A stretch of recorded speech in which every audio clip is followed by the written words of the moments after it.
Bonjour à tous. Bonjour. Bienvenue à ceux qui se sont déjà connectés ou qui sont en train de se connecter. On a un peu moins de 100 participants qui sont déjà connectés. On a un peu plus de 100 participants qui sont inscrits. Donc on va faire l'introduction très rapidement et puis ça laissera arriver les quelques personnes supplémentaires qui se sont inscrites.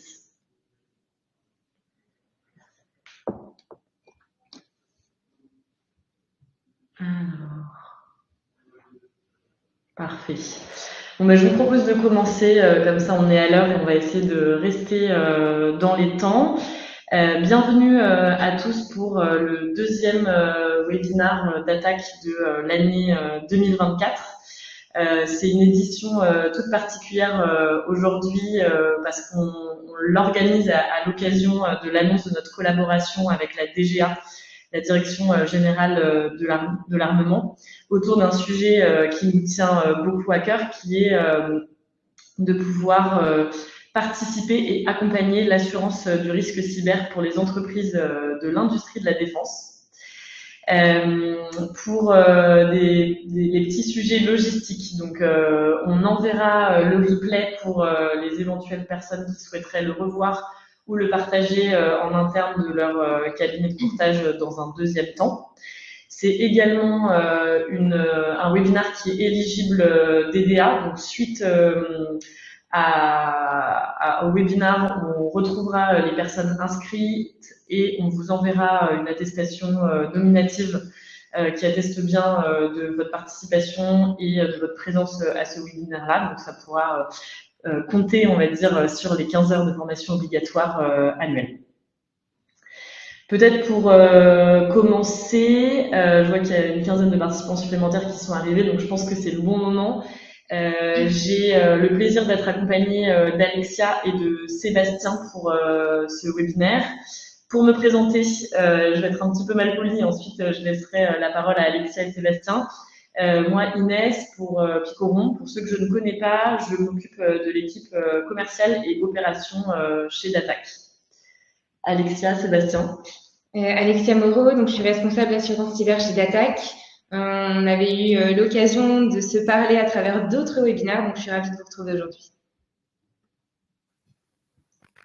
Bonjour, moi je m'appelle Sébastien Bécher, direction générale de l'armement. Je suis chargé d'affaires à la direction de l'industrie de défense, plus précisément à la sous-direction protection et résilience des entreprises et même au bureau cybersécurité et résilience. Donc, tout ça pour vous dire que si vous avez des questions, nous sommes joignables à l'adresse dga.pme.fct@intradef.gouv.fr. Enchanté. Merci Sébastien et merci beaucoup de vous rendre disponible aussi pour participer au webinaire avec nous et avec nos courtiers partenaires. Alors, ça grésille un petit peu quand vous parlez, donc on verra au moment de votre présentation si le son s'améliore et puis on improvisera, c'est les joies du direct, on va dire.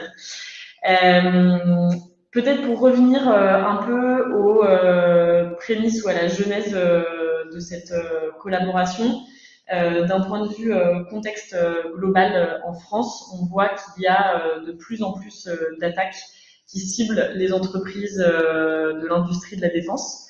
Donc là, on vous a mis un petit panel des attaques qui ont été récemment annoncées dans la presse. Il y en a un peu plus que ça, mais c'est vraiment, on va dire, une attaque qui est de plus en plus présente, une menace qui est de plus en plus visible. Et en 2024, encore plus, avec l'actualité que vous connaissez autour des Jeux Olympiques et de, on va dire, toute l'attention que la France peut avoir autour de cette actualité-là. La mission de Datac, ça c'est quelque chose qu'on dit depuis le début, depuis notre création en 2021, c'est d'accompagner les PME et les ETI dans non seulement l'assurance de leur risque cyber, mais aussi l'augmentation de leur maturité cyber pour aider et accompagner le maillage économique français à être mieux équipé et mieux sécurisé autour de des risques cyber. C'est une synergie qui a très bien résonné auprès de la DGA, donc la Direction Générale de l'Armement, qui participe notamment à un programme gouvernemental qui s'appelle Diagnostic Cyber. Sébastien pourra vous en parler un peu plus. Et donc, naturellement, sur les derniers mois, on a eu beaucoup d'échanges avec la DGA, ce qui nous a permis d'aboutir à une collaboration pour assurer la sécurité à long terme des entreprises françaises autour du risque cyber. Et donc, c'est ce qu'on va vous présenter aujourd'hui. Et puis, également, comment ça se transcrit en termes d'opportunités commerciales et d'accompagnement pour vous, courtiers partenaires, auprès de vos entreprises clientes. Rapidement, et ensuite je vais laisser la main à Alexia et à Sébastien. Les trois sujets qu'on couvrira aujourd'hui, on veut remettre vraiment du contexte. Donc première partie sur les entreprises de la BITD. Alors BITD, c'est un terme un peu barbare peut-être pour certains d'entre vous, c'est la base industrielle et technologique de la défense. Donc quelles sont ces entreprises-là, et donc quelles sont ces entreprises-là qui rentrent sous, on va dire, le chapeau de cette collaboration. Quelles sont aujourd'hui, deuxième partie, les menaces cyber pour ces entreprises-là? Et puis, troisième point, comment vous, courtiers partenaires, vous allez pouvoir les accompagner et comment nous, on se positionne, d'Attaque et la Direction Générale de l'Armement, pour accompagner ces entreprises-là. Je laisse la main à Alexia pour vous en dire plus.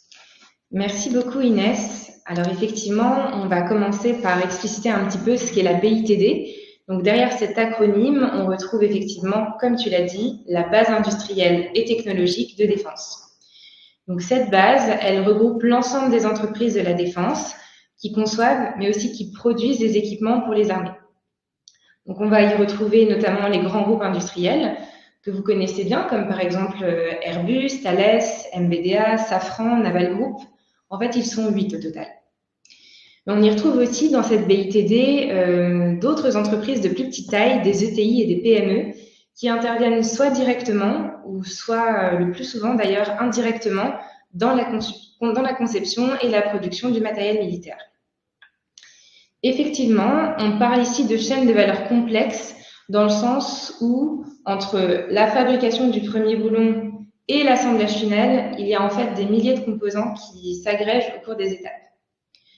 Aujourd'hui, toutes ces entreprises qui constituent la chaîne de sous-traitance des 8 grands groupes industriels, donc que je vous ai cités tout à l'heure, représentent plus de 4000 PME et ETI. Donc vous voyez pourquoi je vous parle de chaîne de valeur complexe en fait. Alors maintenant, on peut regarder un petit peu quelles sont les principales activités des entreprises de la BITD. Ce que je vous propose, c'est de regarder cette BITD sous différents prismes. Donc le premier, d'abord, c'est celui des secteurs d'activité. Comme je vous le disais, on retrouve une grande diversité en termes d'activité, comme par exemple l'électronique de défense ou alors les systèmes des communications, la R&D, la maintenance, les logiciels, les équipements navals. Donc, vous voyez, c'est très diversifié. On peut aussi voir la BITD sous le prisme géographique. Et ça va peut-être vous parler, vous courtiers qui êtes en région ou alors en Île-de-France. Donc effectivement, les entreprises de la BITD, elles sont réparties dans toutes les régions de France. C'est pas seulement concentré à un endroit spécifique. Et dans certaines régions, le secteur de la défense constitue vraiment un pilier économique. Je pense notamment à la Loire, à l'Occitanie, à la Bretagne, à la région PACA, la Nouvelle-Aquitaine, les Hauts-de-France, l'Île-de-France, bien sûr. Donc je pense que ça doit vous parler. Je suis sûre que vous en avez autour de vous. Enfin, on peut également regarder la BITD sous un angle plutôt de spécialité, avec des sous-groupements ou des associations. Ici, je pense à des rassemblements de la défense terrestre ou l'aérospatiale ou aéronautique. Je vous ai remis sur la droite justement les différents groupements qui composent cette BITD. Peut-être pour compléter et puis rendre très concret, il y a beaucoup d'entreprises en France. Enfin, là, on parle de plus de 4000 entreprises qui participent à cette chaîne d'approvisionnement. Il faut savoir qu'il y a des entreprises qui parfois font uniquement 20%, 30% de leur chiffre d'affaires au titre de fournisseurs ou de sous-traitants de la défense. Et puis le reste font leur chiffre d'affaires dans des activités privées un peu plus traditionnelles. Donc en fait, ça concerne énormément d'entreprises en France, beaucoup plus que ce qu'on peut penser. qui vont être concernés par cette chaîne d'approvisionnement de la défense aujourd'hui.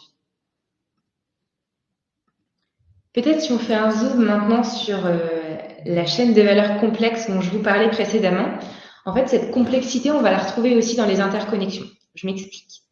Si on prend la chaîne de sous-traitance d'un groupe de la défense, on va retrouver différents niveaux d'interconnexion. Une entreprise qui s'occupe par exemple de développer les logiciels, elle va par définition être beaucoup plus connectée au système d'information du groupe qu'un fabricant de boulons. Là, je vous prends à nouveau les deux extrêmes. Et donc, en fonction du niveau d'interconnexion, les impacts en cas de cyberattaque vont être très variés. Et également, en fonction de ce niveau d'interconnexion, les niveaux de cybersécurité de chaque entreprise vont être très hétérogènes. Et donc, pour vous redonner un petit peu plus de contexte sur la menace cyber, il faut savoir qu'aujourd'hui, les hackers, ils connaissent très bien la BITD. Ils en font même des cartographies. Donc, vraiment, ils connaissent la BITD, ils connaissent les acteurs de la chaîne. En réalité, ces hackers, ils savent très bien cibler les sous-traitants critiques de certains programmes d'armement. Et ça, c'est dans le but de remonter jusqu'au grand groupe. Effectivement, les sous-traitants qui disposent de moins de mesures de cybersécurité que le grand groupe qu'ils servent, du coup, ils vont devenir la cible des attaquants dans le but de toucher le grand groupe en question qui aurait été plus difficile à attaquer directement. Donc, c'est bien pour ça qu'il faut s'assurer de la sécurisation de l'ensemble de la chaîne, parce que si certains maillons sont vulnérables, alors c'est toute la chaîne qui l'est. Ce que je vous propose à présent, c'est de regarder un petit peu plus les menaces cyber qui pèsent sur les entreprises de la BITD et de commencer par un focus sur les profils des hackers et leurs motivations. Ici, moi, je vous ai listé 3 grandes catégories de hackers. Peut-être que ça vous parle, peut-être que vous les découvrez, mais en tout cas, ce sont des profils de hackers qui vont particulièrement cibler l'industrie de la défense. On commence avec les activistes. Ce mot, en fait, c'est une fusion entre les hackers et les activistes, mais sans H. Donc, derrière cette appellation, on retrouve notamment tous les attaquants qui agissent selon des motivations d'ordre idéologique ou alors des motivations politiques, par exemple. On a aussi les groupes mafieux. Donc ici, ce sont des hackers qui sont très organisés et qui travaillent aussi bien, aussi structurellement que des entreprises, des vraies entreprises. Donc soit ils travaillent à leur compte, ou soit ils travaillent pour le compte d'autres organisations criminelles. Et là, la motivation qu'on va retrouver, c'est vraiment pécuniaire. Enfin, il y a les États. Donc je pense que ça parle très bien, ce mot pour vous. Ici, on est davantage sur des motivations qui sont stratégiques. Ce sont des groupes étatiques et donc qui poursuivent le plus souvent des buts offensifs, comme par exemple le fait de détruire un système d'information ou une infrastructure critique pour déstabiliser un pays. Donc, derrière tous ces profils de hackers, il peut y avoir des motivations communes. Effectivement, sur la droite, vous voyez l'espionnage, la désinformation, les gains financiers, la vengeance. Donc voilà, ça peut être des motivations communes et très diversifiées. Et dans le contexte géopolitique, donc de guerre dans lequel on vit actuellement, mais aussi au regard des événements majeurs qui arrivent, comme tu disais Inès, pour la France, comme les Jeux Olympiques, les offensives, elles sont de plus en plus fréquentes, donc envers les grands groupes, mais aussi envers les plus petites entreprises. Vraiment, personne n'est épargné. Peut-être juste, j'ai oublié de le préciser, mais si vous avez des questions sur l'application, normalement en bas à droite, vous avez la possibilité de poser vos questions, vos commentaires, donc n'hésitez pas, on essaiera de les traiter au fur et à mesure ou à la fin de chaque partie. Donc vous devez vous poser la question, mais que risquent ces entreprises réellement? C'est une bonne question, hein. Je pourrais vous répondre des ransomware, des attaques par déni de service, des fuites de données. Et oui, en fait, les données traitées par les entreprises de la BITD, elles valent de l'or aux yeux des hackers. Et en fait, littéralement, ce sont des données qui peuvent se revendre à prix d'or sur le dark web. Vous voyez, sur la droite, je vous ai remis quelques exemples de données sensibles intéressantes pour les hackers, comme des secrets industriels, des données clients, des financements de programmes d'armement, etc. Ça, c'est des données qui sont très précieuses pour les hackers parce qu'elles peuvent être réellement revendues sur le dark web. À présent, je vais laisser Sébastien vous parler du RMC, donc le référentiel de maturité cyber, Donc, ce référentiel, Sébastien va vous en parler, et il a été créé justement dédié pour les entreprises de la BITD. Alors j'espère que le son sera correct, puisque j'ai cru comprendre qu'au début c'était pas très heureux. Donc si jamais le son devient affreux, essayez de m'informer, même si je pourrais pas faire grand chose. Alors je vais vous parler maintenant du référentiel. Donc par rapport à tout ce qu'a dit les collègues de DataCat tout à l'heure, il était évident que la montée en maturité cyber est un impératif majeur aujourd'hui pour la continuité d'activité, pour la suite de la plupart des entreprises de la BITD. Excusez-moi Sébastien, on ne vous entend pas malheureusement, ça grésille énormément. Tu m'entends mieux là? Non, j'en suis désolée. On fait le tour, comme le son est vraiment mauvais. Est-ce que peut-être vous pouvez essayer de parler plus doucement? Alors, je vais essayer de parler plus doucement. Donc, ce que je disais, c'est que la montée en maturité cyber est un impératif majeur pour la continuité d'activité, voire la survie de la plupart des entreprises. On a construit ce RMC au sein d'un groupe de travail qui a été piloté par la DGA et qui a réuni les plus grands industriels de défense. Et on s'est appuyé pour ça sur différents documents, dont les documents de l'ANSSI, et on en a fait la synthèse. Il est évidemment complémentaire à l'existant, comme vous pouvez le voir sur la présentation, et il s'insère dans une démarche cohérente. À savoir que, d'un point de vue international, il y a des exigences dans chaque pays. Donc sur ce slide, en fait, vous pouvez voir les exigences américaines avec le TMMC. Et de l'autre côté, on voit les exigences européennes avec NIS 2 qui va apparaître progressivement, qui sont de l'ordre du législatif. Un des objectifs du RMC. Je suis vraiment navrée, on vous entend de façon très grésillante. Je pense que c'est un peu compliqué. Ce que je vous propose, c'est peut-être qu'Alexia reprenne la main pour présenter cette partie-là. Et puis, on peut prendre aussi des questions. On peut échanger en asynchrone sur des questions éventuellement un peu plus techniques auxquelles vous pourrez accompagner la réponse.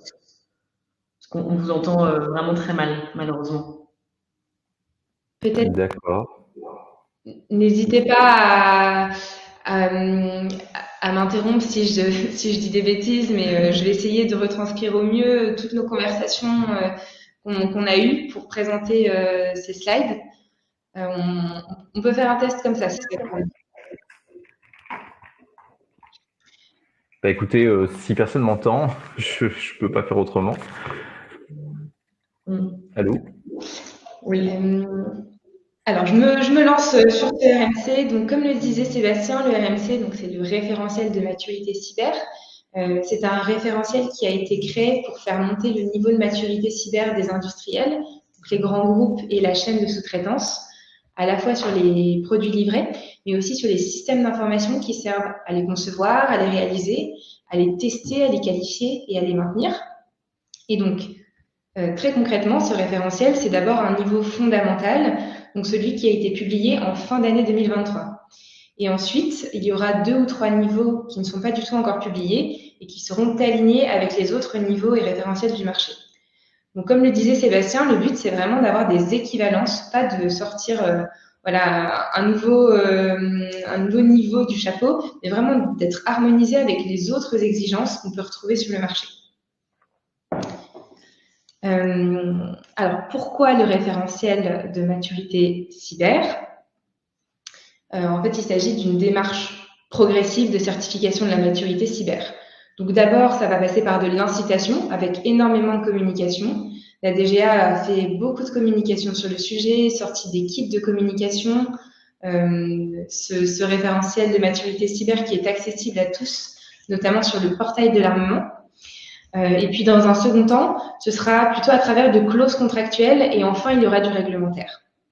Il faut vraiment voir ce référentiel comme une anticipation des exigences réglementaires issues notamment de la directive NIS 2. Je pense que vous en avez beaucoup entendu parler, elle arrive.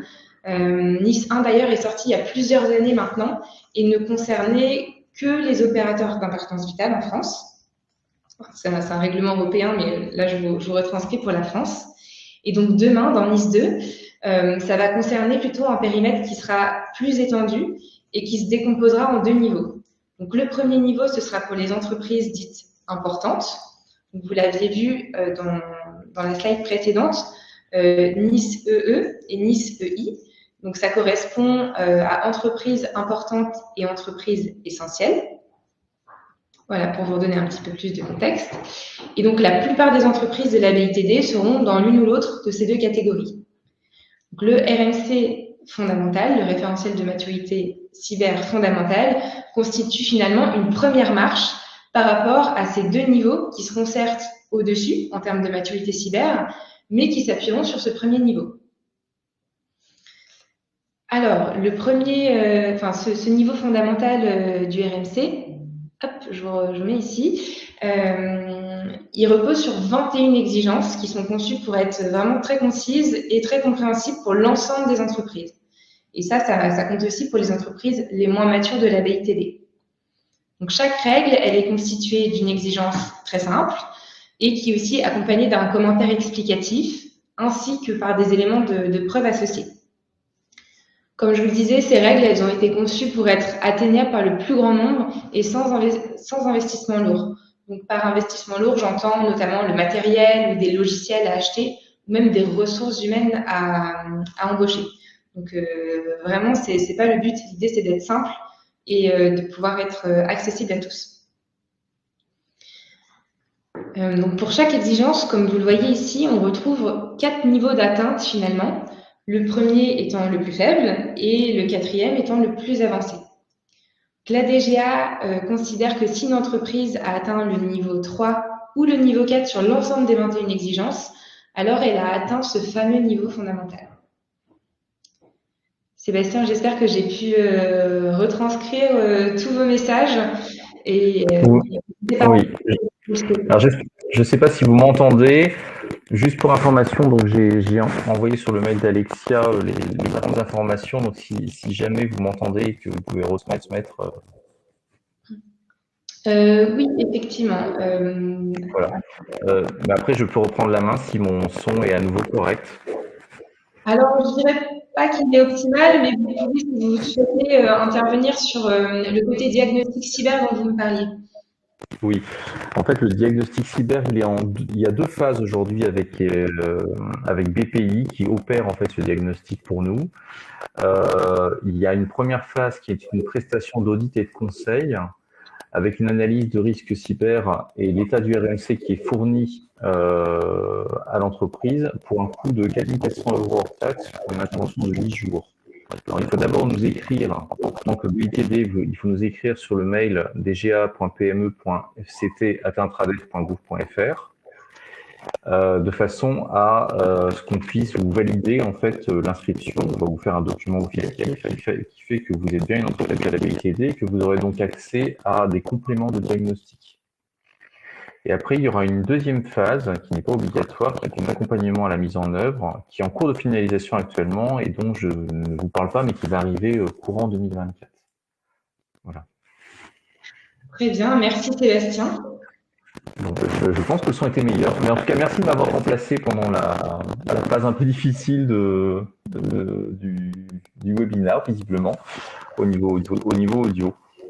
Oui, le son est pas super, mais je pense qu'on a en tout cas entendu les principaux éléments et désolé aux participants pour les petits problèmes techniques. Hein, ça fait partie.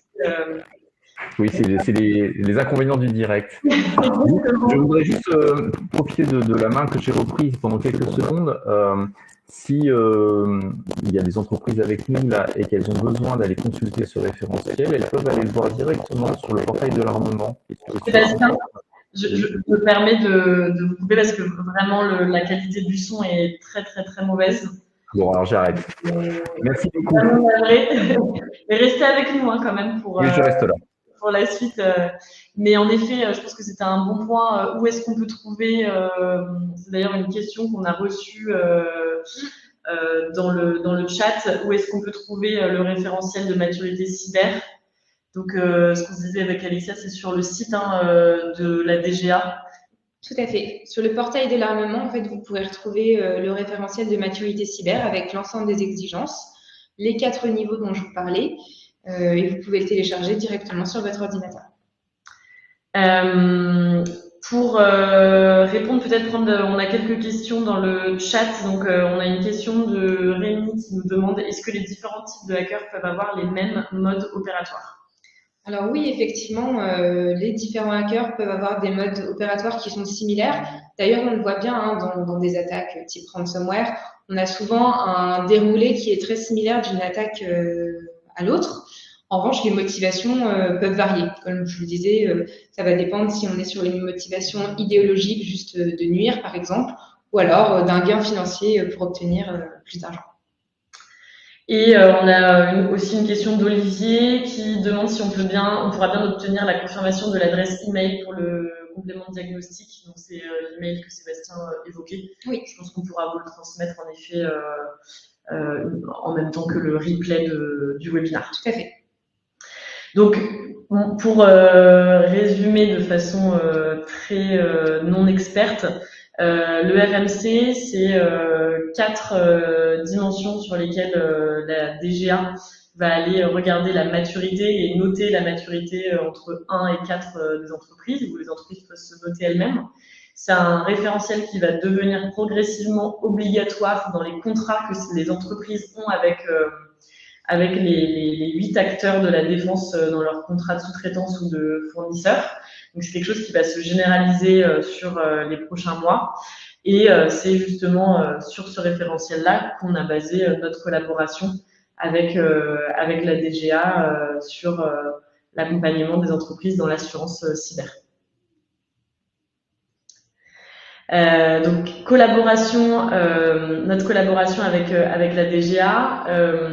Ce que je vous disais au début, un peu les objectifs et pourquoi ça a résonné chez Datac, c'est que nous, notre mission depuis le début, c'est vraiment d'accompagner les PME, les ETI françaises dans l'augmentation de leur maturité cyber. Et ça répond vraiment à ce que souhaite faire la filière de la défense avec la DGA pour faire monter en maturité cyber les entreprises. Il y a aussi un enjeu qui est de préparer l'application de la directive NIS 2, dont vous entendez, je pense, de plus en plus parler, qui va reprendre les exigences du référentiel de maturité cyber. Donc, ce qu'Alexia vous expliquait, c'est qu'en effet, c'est pas un référentiel qui sort de nulle part. On souhaite vraiment s'aligner avec les exigences au global de l'Europe et des États-Unis. Et puis, bien sûr, c'est de pouvoir construire une collaboration à haute valeur ajoutée entre Datac, qui est aujourd'hui une assurance spécialisée dans le cyber, et la DGA. Dans le cadre de cette collaboration, on a vraiment travaillé sur 4 piliers. Le premier pilier, qui est celui qui, en tant que courtier partenaire de Datac, je pense, pourra vous intéresser tout particulièrement, c'est la facilité de souscription. Donc, on veut rendre l'assurance beaucoup plus facile d'accès à ces entreprises-là dans le cadre de leur accompagnement qu'on souhaite mener avec la DGA. Deuxième pilier, c'est l'accompagnement 360 qu'on va pouvoir proposer à ces entreprises. Troisième pilier, je pense que c'est aussi d'autant plus important dans le cadre de cette collaboration-là, c'est qui est Datac, assurance française, et qui sont les partenaires de Datac et les garanties offertes sur le marché. Et puis, quatrième pilier, malheureusement, on ne sera jamais à l'abri d'un incident cyber. C'est comment on va venir accompagner au mieux en cas d'incident cyber le plus rapidement possible les entreprises pour contrer les attaques qu'elles vont être amenées à subir éventuellement.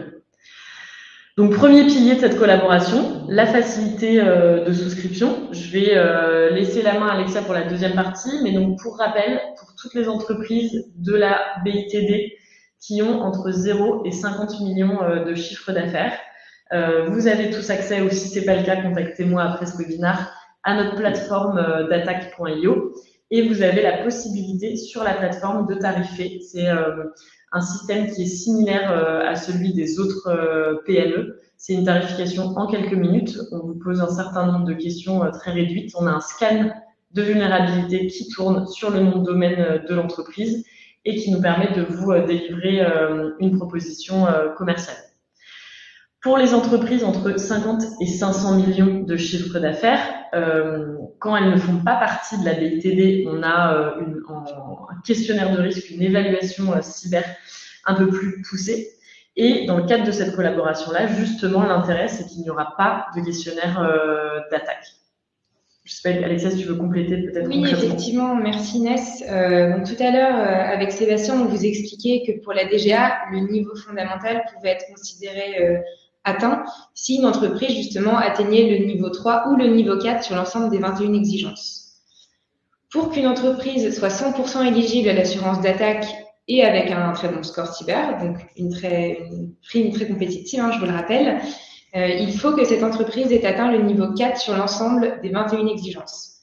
Donc, pour la DGA, c'est à partir du niveau 3, mais pour que contractuellement, ça réponde à tous nos prérequis techniques, nous, l'éligibilité et l'assurance d'avoir un très bon score, donc une prime très attractive, ce sera uniquement sur le niveau 4, au niveau des 21 exigences.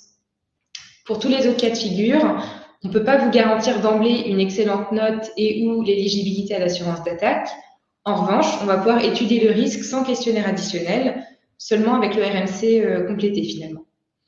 Chez Datac, on a établi une équivalence entre notre questionnaire cyber, nos prérequis techniques et le RMC, afin de pouvoir vous proposer une souscription qui est simplifiée finalement, et aussi pouvoir adresser vos clients membres de la BITD de manière très simple. Donc ça, concrètement, ça facilite quand même beaucoup les premières études que vous pouvez faire auprès de vos entreprises clientes, parce qu'on enlève, on va dire, un peu la réticence de remplir un questionnaire qui peut parfois être très complexe, et puis on s'aligne vraiment avec les exigences qu'elles vont retrouver auprès de leurs donneurs d'ordre en tant que fournisseur de la BITD. Deuxième pilier de la collaboration, et ça, j'espère que, en tout cas, un certain nombre d'entre vous connaissent déjà l'accompagnement 360 qu'on propose aux entreprises et notamment aux entreprises de la BITD. Concrètement, on a une palette d'outils de diagnostic du risque cyber et de prévention contre le risque cyber qu'on met à disposition auprès des entreprises assurées. Donc, le scan de cybersécurité, ça, pour rappel, c'est un scan que Datac a développé avec nos ingénieurs cyber, qui va venir reprendre le nom de domaine et les différentes informations qui se trouvent et qui sont accessibles publiquement à propos de l'entreprise, donc les éventuelles données qui vont avoir fuité sur le dark web, les protocoles de sécurisation des noms de domaine, pour ne citer que quelques dimensions qui sont regardées par notre scan. Et ça, évidemment, on le fait analyser, on le fait tourner, on va dire, au moment de la souscription, mais ensuite, une fois que le contrat est établi, on le fait tourner en continu pour nos entreprises assurées, et on va pouvoir détecter et puis alerter en cas de nouvelles failles de l'entreprise. Si l'entreprise souhaite aller un peu plus loin, et puis c'est aussi la démarche dans laquelle s'inscrit la DGA, on veut accompagner à travers un audit et puis potentiellement ensuite des propositions d'accompagnement où là on va aller plus loin, on va organiser un échange entre la personne responsable de la cybersécurité au sein de l'entreprise assuré ou prospect, et un ingénieur cyber d'attaque. Et là, on va poser un certain nombre de questions qui va aussi faire écho au RMC pour les accompagner. Troisième pilier qui est très très important, parce qu'aujourd'hui, on sait que malgré toute la meilleure sécurité du monde que les entreprises peuvent mettre, malheureusement ou heureusement d'ailleurs, l'humain ne se contrôle pas. Et donc le risque humain est aujourd'hui, le vecteur humain est aujourd'hui source de 8 attaques réussies sur 10. Et donc on veut accompagner les entreprises assurées avec la mise à disposition de scénarios de phishing pour pouvoir faire des simulations de phishing dans notre entreprise, avoir accès à un rapport détaillé de qui, ou en tout cas qu'est-ce qui a péché au sein des collaborateurs de l'entreprise, et puis pouvoir former les collaborateurs suite à ça. Et puis le quatrième pilier, c'est les tests d'intrusion. Donc ça, c'est des choses qu'on nous demande de plus en plus.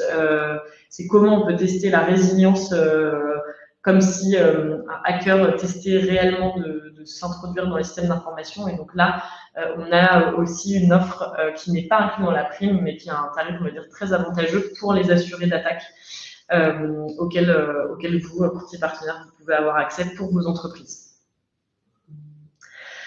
Troisième pilier de la collaboration, qui fait aussi écho à l'offre d'attaque au global, c'est que aujourd'hui, on travaille avec des porteurs de risques qui sont reconnus pour leur expertise, leur solidité financière, et qui sont des partenaires français ou européens. Donc là, on vous a notamment mis en avant Wacam, Score et Hannover Re, qui sont nos 3 porteurs de risques historiques partenaires et qui nous accompagnent notamment dans le cadre de cette collaboration.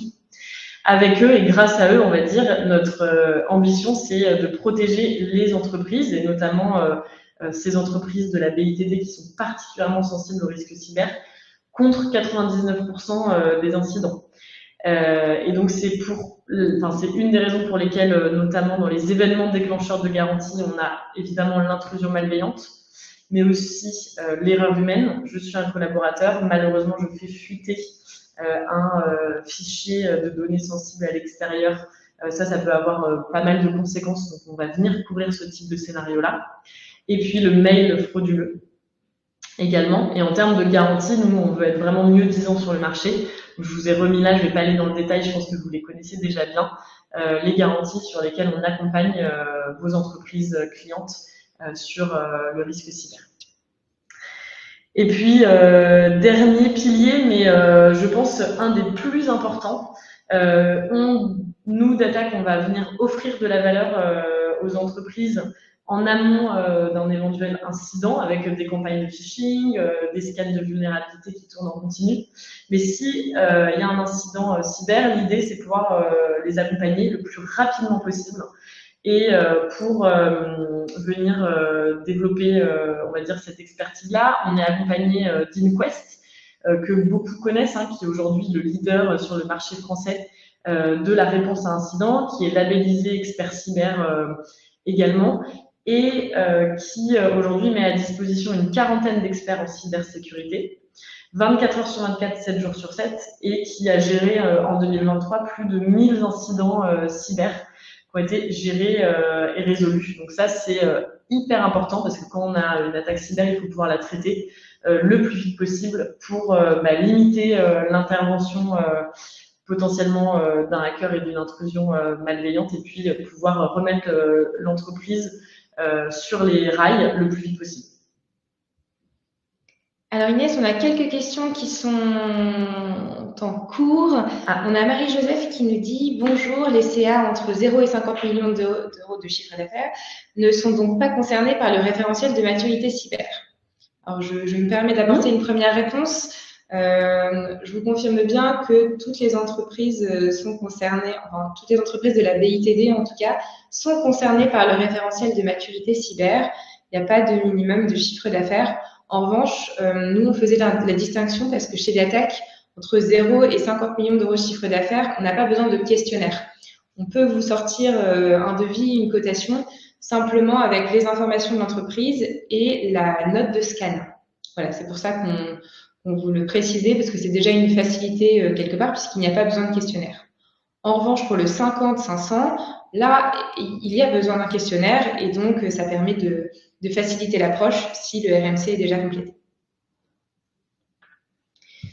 Bien sûr, si vous avez des entreprises entre 0 et 50 millions de chiffre d'affaires qui ont et vous communiquent un RMC complété, nous, on peut totalement l'étudier, puis ça peut permettre aussi d'améliorer notre évaluation du risque et puis de fournir une prime adaptée de façon beaucoup plus personnalisée au risque. Voilà, l'idée, c'est vraiment de valoriser toutes les mesures de cybersécurité que l'entreprise a pu mettre en place. Inès, je vois qu'on a une autre question d'Alice. Pourquoi la DGA a choisi d'Attaque dans cette collaboration ? Alors, c'est vrai que j'en parlais un petit peu au début de l'échange. Donc, je pense que déjà, un des éléments qu'on aurait pu préciser au début, donc d'Attaque, c'est un assureur cyber qui est accompagné par la BPI, Donc, BPI, aujourd'hui, Banque publique d'investissement, est un de nos investisseurs et est membre du board d'Attaque. Il y a quelques temps, le gouvernement a lancé toute une initiative qui s'appelle le Diagnostic Cyber pour accompagner justement les PME et les ETI via la BPI, via la DGA, enfin ça se décline en plusieurs initiatives pour renforcer leur sécurité cyber. Donc ça répondait vraiment, on va dire, très très bien à notre mission nous-mêmes depuis la création de l'entreprise sur l'accompagnement des PME et des ETI. Donc, la collaboration, on va dire, s'est fait un peu naturellement. Et puis, je crois qu'Alexia, toi, tu as eu l'occasion de travailler depuis fin d'année dernière, c'est ça, avec la DGA, pour faire partie du groupe de travail, si je ne me trompe pas. Oui, effectivement. Donc, pour la petite anecdote, j'avais participé aux ateliers de travail avec la DGA en fin d'année dernière. Et ce qui était très intéressant, c'était de pouvoir leur apporter des retours terrain, parce que nous, voilà, à travers vous, courtiers, on côtoie les entreprises, les PME et les ETI au quotidien. On voit comment elles réagissent sur le terrain, quelles sont les mesures de sécurité qui sont en place assez naturellement, d'autres un peu plus complexes à implémenter. Donc, c'était bien de pouvoir donner ce retour terrain très concret pour rejoindre finalement la théorie du référentiel. On a une autre question de Léo. Proposez-vous des solutions pour les entreprises de plus de 500 millions de chiffre d'affaires, programmes d'assistance, prévention, etc. Donc nous, notre cœur de cible, en effet, c'est les entreprises entre 0 et 500 millions de chiffre d'affaires. Ceci étant dit, on accompagne aussi quelques entreprises qui ont un peu plus de 500 millions de chiffre d'affaires aujourd'hui en portefeuille. C'est des entreprises sur lesquelles voilà, on va avoir une analyse de risque plus poussée avec on va dire une dérogation auprès de nos porteurs de risque, mais effectivement, c'est des dossiers qu'on peut regarder. Donc, n'hésitez pas si vous souhaitez nous solliciter sur le sujet. Peut-être aussi concrètement, parce que nous, l'idée, c'est évidemment d'avoir cette collaboration avec la DGA, d'en faire aussi une réalité concrète, technique, mais aussi commerciale pour vous, courtiers partenaires. Donc, je me suis permise de vous remettre en dernière, on va dire, diapositive de présentation, les contacts de vos interlocuteurs, de vos différents interlocuteurs chez Datac pour la partie commerciale. Concrètement, comment on peut vous accompagner? N'hésitez pas à nous contacter. Nous, on peut travailler avec vous pour identifier dans votre portefeuille de clients les entreprises qui peuvent être concernées par cette facilité de souscription et pour aussi développer une démarche commerciale dans le but de les accompagner dans évidemment la maturité de leur risque cyber, mais aussi l'assurance. Donc vraiment, n'hésitez pas à nous contacter, on est hyper disponible et très preneur d'un échange sur ce sujet pour voir comment on peut aller adresser toutes ces entreprises-là, donc plus de 4000 en France. Inès, je vois qu'on arrive à la fin de ce webinaire. Le timing est parfait et bien respecté. N'hésitez pas si vous avez des dernières questions pour les quelques minutes qui nous restent. On regarde attentivement le chat. Et puis, si vous en avez d'autres qui vous reviennent dans la journée, dans la semaine, n'hésitez pas à nous écrire, à écrire aux personnes que vous voyez sur l'écran qui s'affichent. Et je pense qu'on n'a pas d'autres questions. Donc, on a été très clair, je l'espère. Parfait. En tout cas, on a quasiment atteint les 100 participants. Donc, merci à tous de vous être mobilisés ce matin. On était ravis de vous avoir pour cet échange. On vous envoie le replay et on vous envoie également les attestations nominatives DDA. On reste à disposition pour toute question et on vous souhaite une excellente journée. À très bientôt, bonne journée. Merci et merci à vous Sébastien pour votre participation également. Oui, désolé de ne pas avoir pu faire mieux. Non mais c'était parfait de vous avoir. Merci. Bonne journée à tous. Bonne journée. Au revoir.